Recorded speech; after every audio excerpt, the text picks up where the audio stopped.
À la page 32 du chapitre 8 de mes notes de cours, on va résoudre la première situation de la section 2.2 de Séguin sur la force gravitationnelle, situation qui s'intitule « La diminution du champ gravitationnel avec l'altitude ».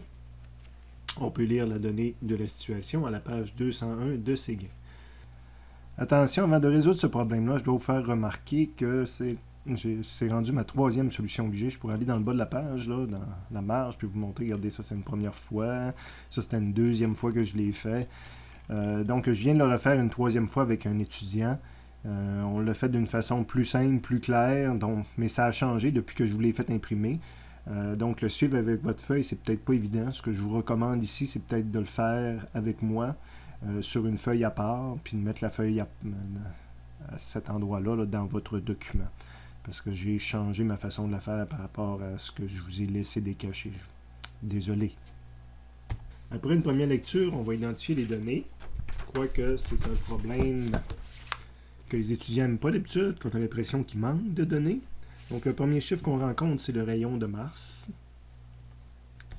2439 km, donc R majuscule pour rayon. Je vais mettre l'indice Mars là, pour se rappeler qu'on ne le fait pas pour se rappeler la planète pour laquelle on est en train de le faire.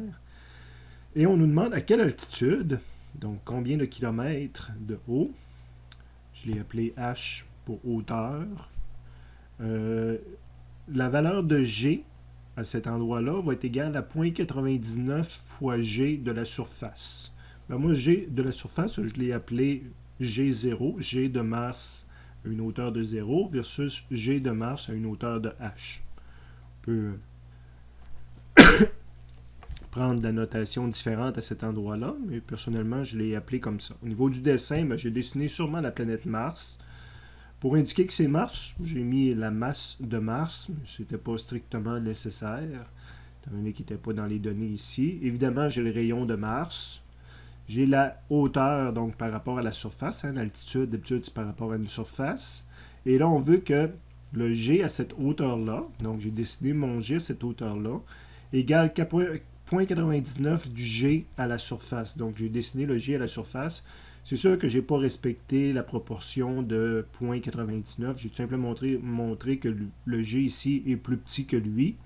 Mais là, je l'ai mis beaucoup plus petit que juste plus petit de 1%, l'équivalent de 1%. L'inconnu que je cherche, c'est une hauteur. Connaissant, mais pas en termes de valeur numérique, mais connaissant GMH en fonction de GM0 et le rayon de Mars, c'est sûr que je pourrais aller sur Internet puis trouver la masse, possiblement, puis que ça m'aiderait. Mais je vais quand même m'essayer, même si c'est un problème qu'on a l'impression qu'il nous manque une donnée, je vais m'essayer pour l'instant sans aller la chercher. Je cherche une hauteur, une distance, puis je connais des valeurs de G. Dans le résumé, connaissant la valeur du petit g, puis cherchant dans le fond l'équivalent d'une distance là, qui apparaît ici au dénominateur, ben, je m'essayerais probablement avec cette formule-là, ce qui va faire apparaître la masse de la planète, là, que je m'inquiétais tout à l'heure de ne pas connaître. Mais je m'essaie, on va commencer comme ça, puis on ira la chercher sur Internet si jamais on en a réellement besoin.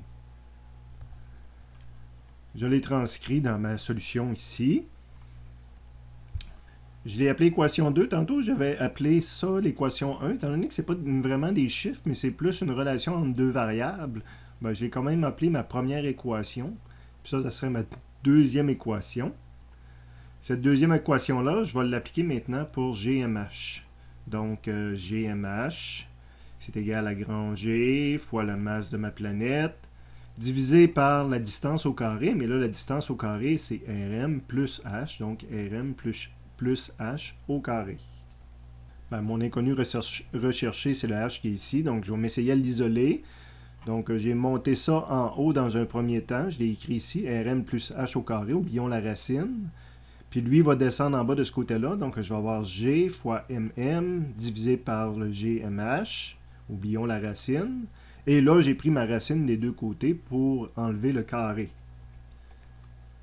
Ce qui me donnait RM plus H. J'ai gardé mon H ici, puis j'ai envoyé le RM de l'autre côté.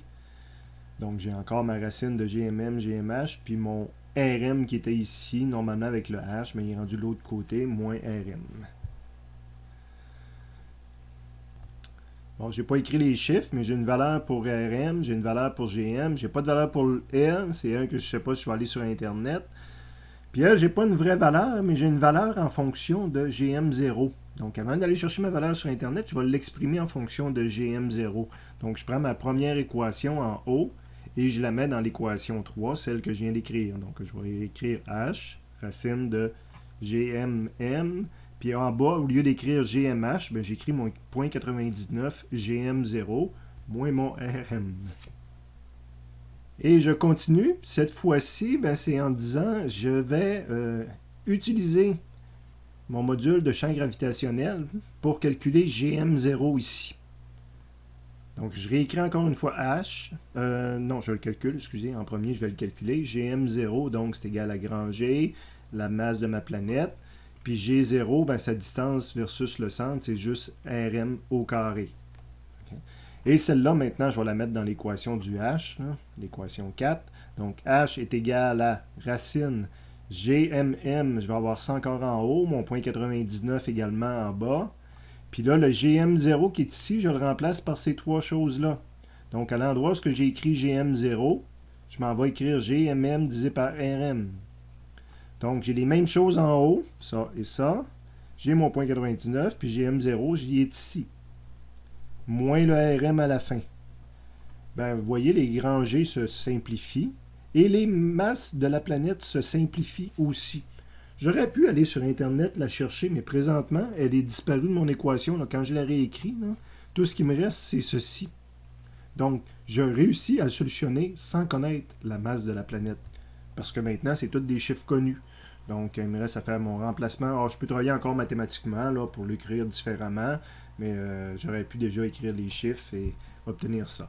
Je m'excuse, j'aurais dû le dire dès le début. Là, je pense que c'est ma troisième version. Quand je vous dis des fois que j'ai solutionné, regardez, c'est la troisième version. C'est celle que je préfère. Évidemment, chaque nouvelle version, je la préfère probablement un petit peu plus, les simplifier. Mais c'est en travaillant avec les étudiants que je m'aperçois des fois qu'ils comprennent mieux d'un chemin ou d'un autre. Donc, c'est possiblement différent de ce que vous aviez décrit.